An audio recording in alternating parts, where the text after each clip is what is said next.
Thank you. As you see, I'm going to talk about PSA tests, and we've done an evaluation of whether this PSA test does produce more benefit than harm. So first of all, the first thing you want to know is, does the PSA test answer to the question you should have, which is a reduction of the mortality from prostate cancer? And for that, there has been two large multicentric trials, the PLCO, the American study, and the ERSPC study, which are both the very good quality studies, but they produce some conflicting results. They've been published in 2009, they published some update in 2013, and the conflicting result stays there. The ERSPC, the European study, found a 20% decrease in risk of prostate cancer mortality, but the PLCO study found a totally flat result.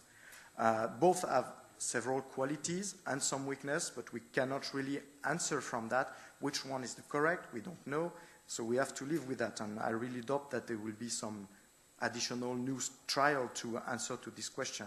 So in the present stage, we don't know if it works or not to decrease the mortality from prostate cancer.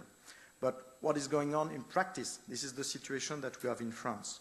Oh, the slide is not that nice. But basically, what you should have seen on this graph, on the y-axis, you have the frequency of use of the PSA test, and on the x-axis, it was the age. I'm sorry that it doesn't display very nice.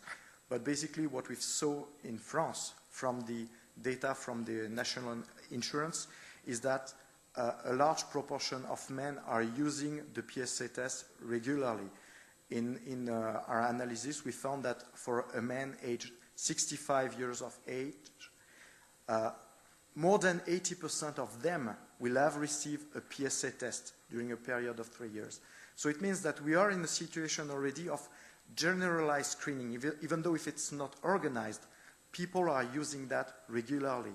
And most of them receive 2 tests during every 3 years. So it's a very, very big activity ongoing without the evidence from the trials. And this is what it gives as a result in terms of individual risk. Here we summarize the information about the risk of dying from prostate cancer and getting the incidence of prostate cancer if you follow men from the age of 50 to the age of 80 years. So what will be going on is, first, before the PSA test was enforced in France, for this follow-up from the age of 50 to 80 years of age, 2% of men would have died from prostate cancer. That was the situation in the 1980s. And the incidence for these men before the PSA test was 5%. 5% of men from the age of 50 to 80 would have developed a prostate cancer. So you see that less than half of them would have died of it. But that was the situation, 5%. After the PSA test was introduced in France, the incidence raised a lot. You see that it was 5% before, and it raised to 14%. The thing is that the mortality didn't really change between the two periods. So in 2000, the individual risk of dying from prostate cancer stayed at 2%. So it means that all this bulk of cancer that have been diagnosed can be, for most of them, considered as an overdiagnosis. So cancer that would have never appeared in these men. And could we dig even further? Certainly yes, because this is what we know from autopsy series. A lot of people carry what is under microscope, what is under microscope labeled as a prostate cancer. There has been autopsy series, the work from SAC, for example, showing that at the age of 70 years, about 70% of men would have under microscope in their prostate something that would be called a prostate cancer. So there is a really big reservoir in which we can overdiagnose men, label them as prostate cancer, but these are not prostate cancer that will have conduct to a death. So what to do? We have a conflicting result about the efficacy of PSA test to decrease the prostate mortality, but PSA screening may save life if only we consider the RSPC study as right. And the question that we had is, would that then be useful in population? So we made an estimation of the benefit and harms if one would apply the PSA test like it was done in the ERSPC study. And we've not only looked at prostate cancer mortality, but we also looked at all the events from the test to the diagnosis of cancer and to the death from prostate cancer. And this is what we have. It's quite complicated figure, but I will try to explain. We consider the population of 1,000 men. On the left side, you will see the different events in the absence of screening. So in the absence of screening for these 1,000 men, if you follow them, you will have 120 biopsy, you will have 60 prostate cancer diagnosed for this population, and you will have, in the end, 5 prostate cancer deaths. On the right side, it's what is going on if you are applying the ERSPC study protocol. You will then see the little green box. It's very hard to see on the screen, but they do exist. It's the benefit that you would get from the screening under the hypothesis that the ERSPC study works. So basically, you see a little green box showing a decrease of the death. So you will avoid 1 death, basically. You will also avoid 1 high-risk prostate cancer. But what is impressive is the red box, which are the harm, because to gain this, to prevent this death, you have to add a substantial number of biopsies. And biopsy is not a total neutral procedure. Here you had 147 biopsies for these 1,000 men. You had a lot of new overdiagnosed prostate cancer. Here it's about 36 additional prostate cancer. And this will create over-treatment. This will create additional treatment which will create harm. And these are the harm. The harm will be additional impotence. Here it's 14 additional impotent men. It's additional incontinence. It's 3 additional incontinence. And you could also have sometimes additional fecal incontinence. Additional to that, there is also a mortality associated with the biopsy, because biopsies are sometimes associated with adverse event, with complication, needing rehospitalization and sometimes infections. And there is also the side effect of radical prostatectomy, which is associated with a small proportion of death. So overall, you see that to prevent 1 death, you have to create a very big number of men who would have to suffer for different side effects. So in conclusion, this is what we have. We have first conflicting results about randomized trial on whether the PSA test prevent the prostate cancer mortality. Despite this lack of evidence, there is an increased use of PSA in the population, and it generates a lot of overdiagnosis, which means diagnosis of prostate cancer in individual who would have never suffered from it if you would not have performed the PSA test. Even in the best hypothesis, if we consider that only the ERSPC study is true, then because of the number of biopsy that you have to do, of additional biopsy, because of the number of additional prostate cancer that you have to diagnose, on the balance of benefit and harm, it shows that you have to create a very substantial number of harm.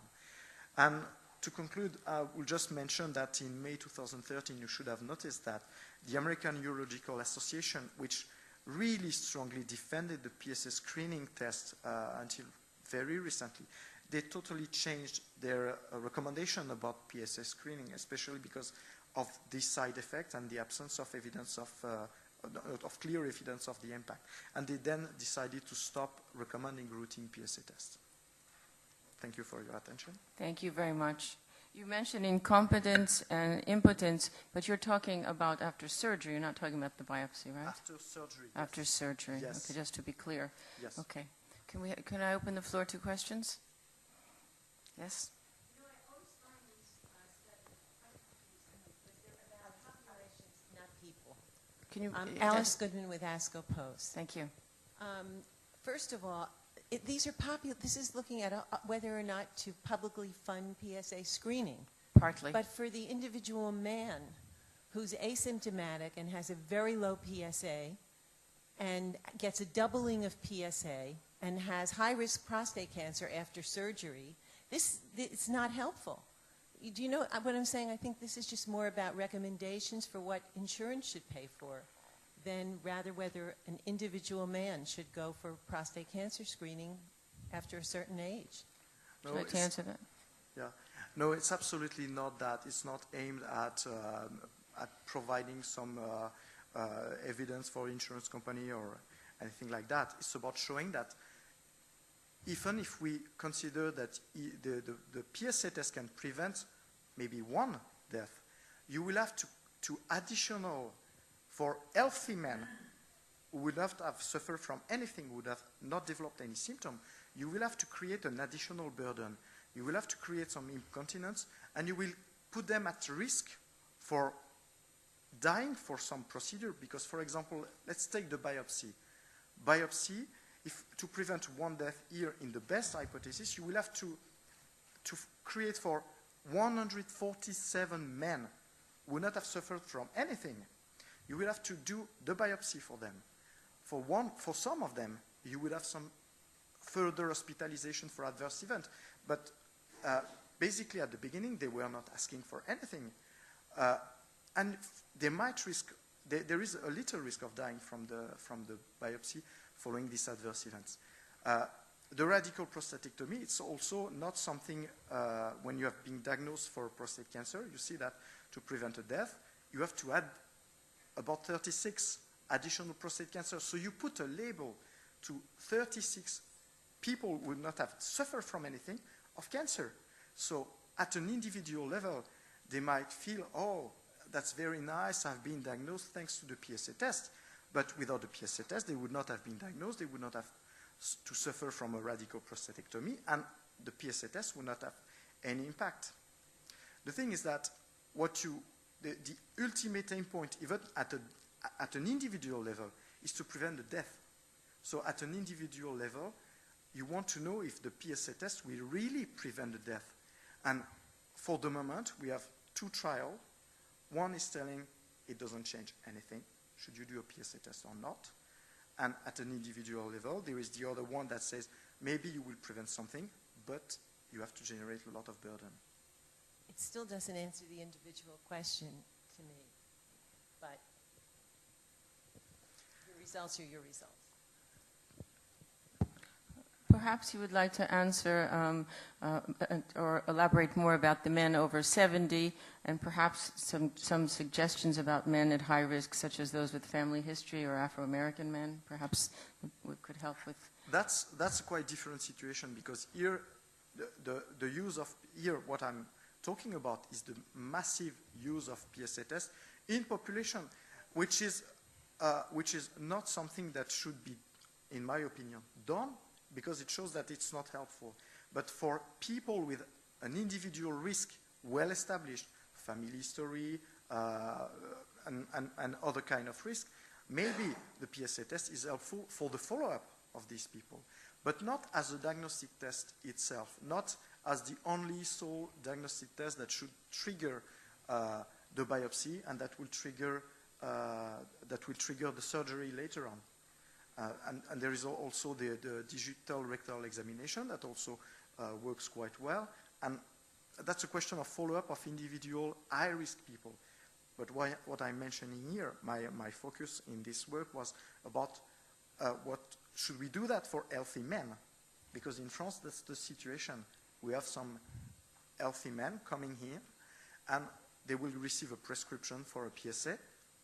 And maybe for these men, we are at risk of overdiagnosis and doing more harm than benefit. Question? Helen Saul from the European Journal of Cancer. Has the change in the American recommendations had any impact on the uptake of the test? I don't know yet. I really don't know yet, because it's quite recent, and I've got no statistics or no figure about that. I'm pretty sure that it will, if there is a change in the use of PSA test, it will rapidly change the incidence of prostate cancer. Because as you've seen, what the PSA test did in population is to artificially increase the incidence of prostate cancer. So I'm expecting that looking at trends in incidence, maybe we'll see a decline if people stop using it. To artificially increase the risk of low-risk prostate cancer that perhaps Of low and middle risk prostate didn't cancer. need. Perhaps you want to mention something about other strategies, such as surveillance when we discover prostate cancer, because of this low risk. For the surveillance of low-risk prostate cancer, maybe the PSA could still be used, but really, it's really another question. Do you have other questions? Just what you were alluding to, which is if you have a PSA of 6, you just get surveillance now in the U.S., supposedly. Is that what you were alluding to in the U.S.? No, I was not. I actually was alluding to those patients who have a Gleason grade of 6. That's what I said. Who do a Gleason grade, Oh, right. not a PSA Gleason. of 6. That one of the strategies is to discuss with the patient and to offer them the possibility of active surveillance, which means that they are monitored very, very carefully, and they are also not just offered radical prostatectomy as had been in the past. It's the watchful waiting. The watchful waiting, active surveillance, but they're not waiting; they're watched. They're carefully watched. Another question? Sylvie Lapostole from Agence de Presse Médicale. You said that in France, 80% of the men over 65 had a PSA. Had a PSA test within the last 3 years. Okay. How do you explain this high level of participation comparing to the breast cancer or the colorectal cancer screening? And it's really hard to convince the people to do it. Is it just because it's easy, the first test is easy to prescribe? Or? It's essentially because it's very easy to prescribe, and what we've seen is that basically this test is prescribed with some other biological tests. And when you have a healthy man, there is the current situation. GPs are seeing men coming in their consultation, age 50, and they say, okay, you have this, you have that, you have your cholesterol, you have your LDH. Okay, you have 50, maybe I will put a PSA test. And it's essentially the GPs who are prescribing that because it's very easy. And nobody sees the costs of it, of course. And so it's really a question of the fact that it's really an easy test. So a blood test is easier to do than a colonoscopy, clearly. I think the American Urologic Association has recommended discussing this with the patients carefully. They haven't recommended don't do the test. No, of course, because they were the strongest defender of the test. So now they have turned totally their opinion about applying this test to a mass population as a general screening.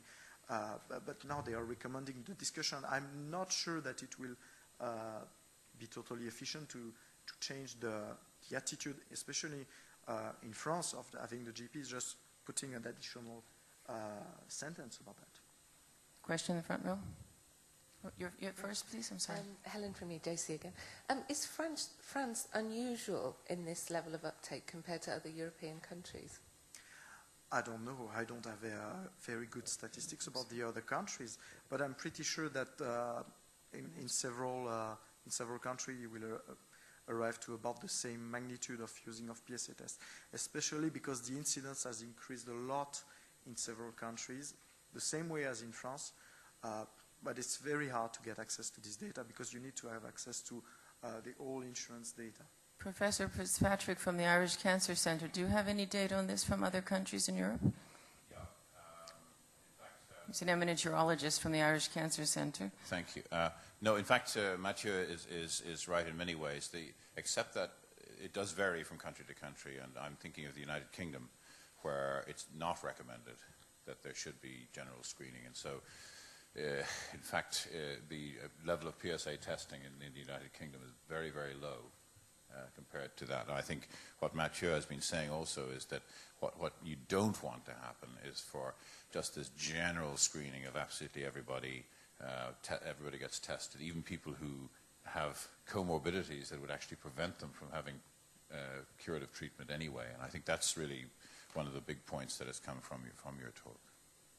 Thank you. Thanks, Cora. Thank you. We have a question in front.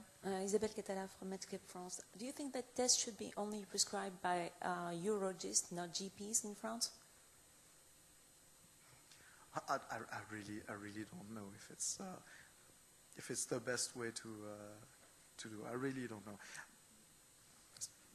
Really, it's a question because urologists will say, "Oh, we should be the one to conceal because we have the expertise, etc." But it's also very important to keep the patient with the normal track, seeing the GP first, and discussing with all the symptoms that the patient could have in a consultation with the time that maybe a neurologist will not have. But perhaps they should discuss the risks and harms of doing the test. Yeah. The GPs as well should be educated. The GP should be educated about that, yes. Are there any more questions? If not, I think we'll go on. Thank you very much. That was absolutely excellent. Thank you. And thank you for all your questions.